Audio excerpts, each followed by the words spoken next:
Psalm 37. A prayer of a penitent for the remission of his sins.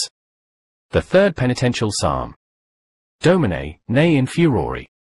A psalm for David, for a remembrance of the Sabbath. For a remembrance, that is, of our miseries and sins, and to be sung on the Sabbath day. Rebuke me not, O Lord, in thy indignation, nor chastise me in thy wrath. For thy arrows are fastened in me, and thy hand hath been strong upon me. There is no health in my flesh, because of thy wrath, there is no peace for my bones, because of my sins. For my iniquities are gone over my head, and as a heavy burden are become heavy upon me. My sores are petrified and corrupted, because of my foolishness. I am become miserable, and am bowed down even to the end, I walked sorrowful all the day long. For my loins are filled with illusions, and there is no health in my flesh. I am afflicted and humbled exceedingly. I roared with the groaning of my heart. Lord, all my desire is before thee, and my groaning is not hidden from thee. My heart is troubled, my strength hath left me, and the light of my eyes itself is not with me. My friends and my neighbors have drawn near, and stood against me. And they that were near me stood afar off. And they that sought my soul used violence. And they that sought evils to me spoke vain things, and studied deceits all the day long. But I as a deaf man, heard not, and as a dumb man not opening his mouth. And I became as a man that hears not, and that hath no reproofs in his mouth. For in thee, O Lord, have I hoped, thou wilt hear me, O Lord my God. For I said, lest at any time my enemies rejoice over me, and whilst my feet are moved, they speak great things against me. For I am ready for scourges, and my sorrow is continually before me.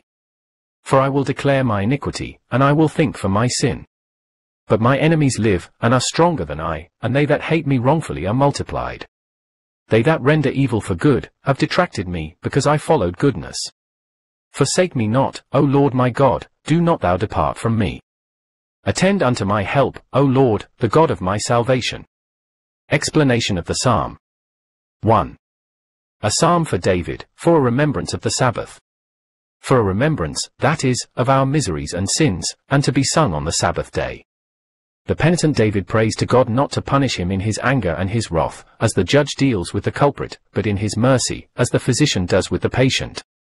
See the beginning of Psalm 6, on the difference between indignation and wrath, where we make them to be synonymous. But we will make a difference, we would say, with St. Augustine, that they who are condemned to hell are rebuked in indignation, and are chastised in wrath. But David prays to God to punish him for his sins neither in hell nor in purgatory, but here in this world. St. Augustine warns us not to make little of the fire of purgatory, as the fire there is more severe than anything one can suffer in this world. Another observation is that though God's justice is taken here in the retributive sense, as well as in Psalm 2 verse 3, and Psalm 6 verse 1. Still in other places, it is used to signify the zeal of a father angry with his children, not with a view to destroy, but to protect them. 2. Rebuke me not, O Lord, in thy indignation, nor chastise me in thy wrath. Knowing that nothing is of greater use in obtaining pardon of sin than a full knowledge of the evil of it, and the deploring our misfortune before God, in this and the few following verses he mourns over the unhappiness that mortal sin brings with it. He says then, Rebuke me not in thy indignation, for I know from experience how severe it is. For thy arrows are fastened in me. I have been scourged with many calamities by you for my sins, and thy hand hath been strong upon me. Yes, your arrows are fastened in me, and not lightly, for your hand hath been strong upon me, to send them home, to drive them in deeper. By such punishments and troubles, he seems to allude to the death of his son by Bethsabee, the dishonor of his daughter, the murder of his son, his expulsion from his kingdom, and other troubles, which God, in his vengeance, poured upon him. Perhaps by those arrows he also had in view those fearful rebukes he got from the prophet Nathan, 2 Kings 12, Thus saith the Lord God of Israel. I anointed thee king over Israel, and I delivered thee from the hand of Saul, and gave thee thy master's house, and thy master's wife into thy bosom, and gave thee the house of Israel and Judah. Why therefore hast thou despised the word of the Lord, to do evil in my sight? Thou hast killed Urias the Hethite with the sword, and hast taken his wife to be thy wife. Therefore the sword shall never depart from thy house. Such a reproof for benefits conferred and such threats must have deeply affected David, and overwhelmed him with shame, fear and sorrow. 3. For thy arrows are fastened in me, and thy hand hath been strong upon me. He describes the effect of God's arrows and says he is terribly confused and cannot rest, while he brings to mind God's anger and his own sins that provoked it. There is no health in my flesh because of thy wrath. Your angry looks, that are always present to my mind, make my flesh to grieve and pine away, for interior trouble has its effect on the body, makes it to waste, languish and decay. There is no peace for my bones, because of my sins. The deformity and hideousness of my sins so confuse me, that I cannot rest, my very bones tremble. 4. There is no health in my flesh, because of thy wrath. There is no peace for my bones, because of my sins. He gives a reason for being so dreadfully confused when he reflects upon his sins, and says it is because they are so numerous and so great. As to their number he states, for they have gone over my head, have grown into such a heap, that they all but crush me, as one who goes into a deep river, so as to allow the water to rise over his head, is overwhelmed by them. In regard of their magnitude, and as a heavy burden are become heavy upon me, my sins like an insupportable burden, weigh down the powers of my soul, it being beyond my strength to satisfy so great a debt. David's sin was that of adultery, coupled with murder, and now truly penitent, he sees the many aggravations of both. He had injured a faithful servant, in depriving him of his wife as well as of his life. He had offended Bathsheba, whom he solicited to sin, and thus spiritually killed her. He had offended his own wives, by not remaining faithful to them. He had offended the whole kingdom, nay, even the very infidels, by his bad example, for which Nathan said to him, Thou hast caused the enemy to blaspheme the name of the Lord. He had lastly offended God himself, whose laws he had openly transgressed. Counting up therefore, the number of crimes and offences he had committed, and the number of persons he had injured by his sins, he could justly exclaim, My iniquities have gone over my head. The grievousness of the sin can be estimated from the circumstances. David put Urias to death. First, an innocent man. Secondly, a most faithful man. Thirdly, one actually in arms for him. Fourthly, after committing adultery with his wife, he seeks to add to the disgrace. Fifthly, because he sought to make the man his own executioner. Sixthly, when he wrote to Job to procure Urias's death, he gave him to understand that Urias was guilty of some grievous crime, and thus he injured the man's character. His ingratitude to God, however, was the blackest feature in the whole transaction.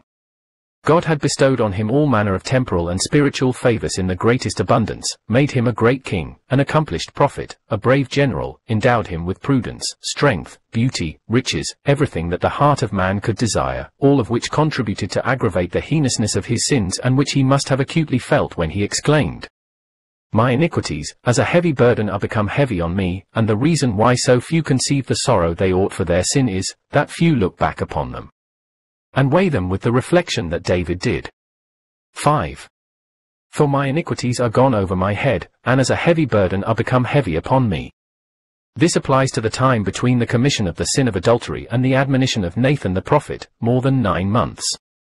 It was after the birth of the child that Nathan reproved David, and therefore, during the 9 months, David put off healing the wound through penance. Meanwhile, a sort of veil of forgetfulness had been drawn over the wound, which prevented its being seen while it never healed it. The wounds, however, remained, began to putrefy and corrupt, and to become more incurable, which he now deplores, saying, My sores, not by the fault of the physician, but through carelessness and forgetfulness, are putrefied and corrupted, because of my foolishness. My folly was the cause of not perceiving them, and the same folly caused me to allow them to putrefy, and thus spread the foul stench of the scandal in all quarters. 6. My sores are putrefied and corrupted, because of my foolishness. From the corruption and putrefaction of his sores he became miserable and bowed down, which can be understood in 2 senses, as regards the sin, or as regards the punishment. For he who sins grievously, especially against the 6th commandment, by the very fact becomes miserable, because he thereby abandons God our supreme good, bows himself down to the earth, becomes like the beasts, and therefore miserable, very miserable, which is conveyed in the phrase, even to the end, namely, he is so miserable that he could not possibly be more so, or more bowed down, having given up the delights of the angels for the sensuality of the beasts. The expression, to the end, does not mean the end of life, or the world, or forever, but it means that he was so bowed down, that he could not be bowed down farther, as appears from the Hebrew. As regards the punishment, the passage may apply to that also, for the man guilty of sins of this class becomes miserable, and is bowed down very much, by remorse of conscience, by fear of God's anger, and by the shame that so humbles and confounds him, that he has not the courage to raise his eyes to heaven. Both constructions of it can be united in this way. I am become miserable by reason of my sin, and the punishment consequent on it, and very much bowed down, because I have turned to carnal and grovelling pleasure the face of that soul I should have fixed upon God. Through shame, I dare not look up to heaven, and thus humble and abject, I am forced to look upon the ground, and for all these reasons I walked sorrowful all the day long. My conscience always reproving and accusing one, for what pleasure can the wretch feel once he becomes cognizant of his own wretchedness? 7. I am become miserable, and am bowed down even to the end, I walked sorrowful all the day long. 8. For my loins are filled with illusions, and there is no health in my flesh. He passes now from his own sins to the general corruption consequent on the sin of our first parents, which was the original source of his sin in particular, and from such corruption he says that he is afflicted and humbled, is continually roaring and groaning. For my loins, the seat of sensuality, having shaken off the yoke of original justice, are constantly bringing forth sinful and dangerous desires, and are thus filled with illusions of the evil spirits, and there is no health in my flesh, because nothing good is to be found therein, but, on the contrary, a nest of evil passions that weaken it.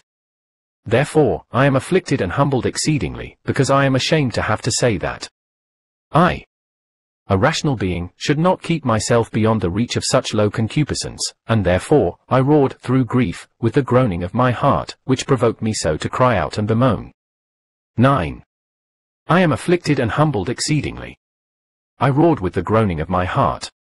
Having said that the groanings of his heart caused him to roar, he now tells us to whom those groans were directed, that is, to him who searched the heart, and knows what the Spirit desires.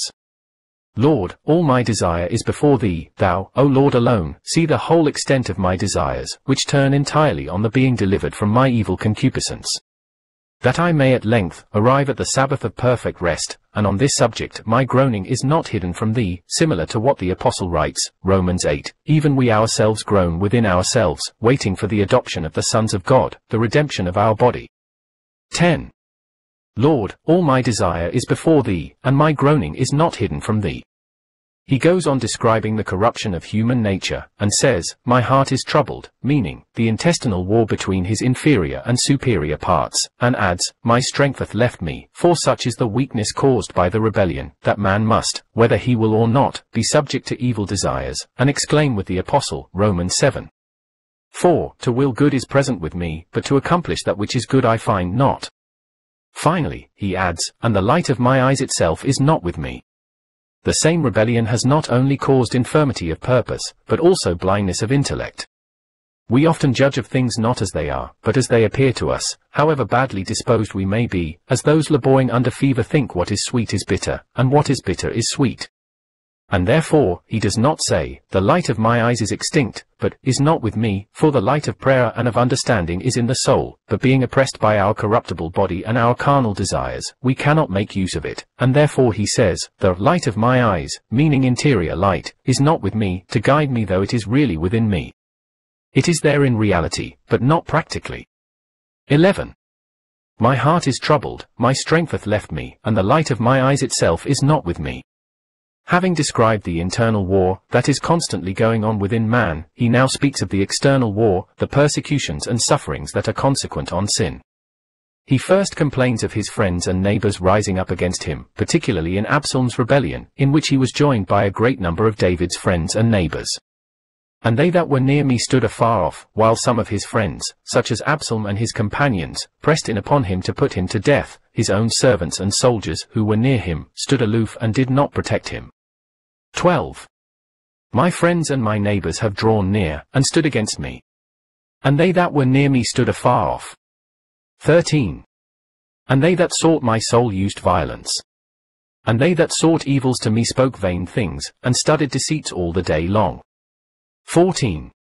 But I, as a deaf man, heard not, and as a dumb man not opening his mouth. All these are true to the letter, as may be seen in the second book of Kings, where, when Shimei railed at David, called him the son of Belial, the invader of the kingdom, he bore it with the most incredible patience, and would not allow one of his followers to harm or even reprove him, and thus, it was literally true of him that he became as a deaf man, that heareth not, and as a dumb man, that hath no reproofs in his mouth. 15. And I became as a man that hears not, and that hath no reproofs in his mouth.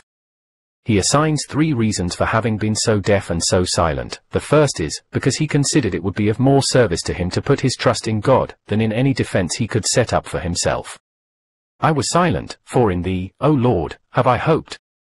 I paid no attention to all the false and idle abuse so heaped upon me, because I was conscious that you, who are the just judge, giving to everyone according to their works, and in whom I have always hoped, was looking at, and hearing everything, and as I did put my trust in thee, thou wilt hear me, O Lord, my God, and deliver me from their unjust lips, and deceitful tongue. 16. For in thee, O Lord, have I hoped, thou wilt hear me, O Lord my God. Another reason why he chose to be silent and deaf. It is better for me to have patience, and trust in God's assistance, for fear, by getting into impatience, and returning malediction for malediction, God may desert me, and thus, my enemies may rejoice over me, may glory in my fall. And whilst my feet are moved, they speak great things against me, that is, I have much reason to fear my enemies would greatly rejoice at my downfall, for, whilst my feet are moved, when they begin to totter, and I appear inclined to fall, as was the case in his son's rebellion, my enemies spoke great things against me, threatening me, and predicting the speedy loss of my kingdom.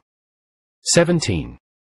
For I said, lest at any time my enemies rejoice over me, and whilst my feet are moved, they speak great things against me.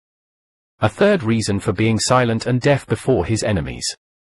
My sins make me ready for scourges, not only of the tongue, but also of the lash, because my sorrow, which I richly deserved, is continually before me.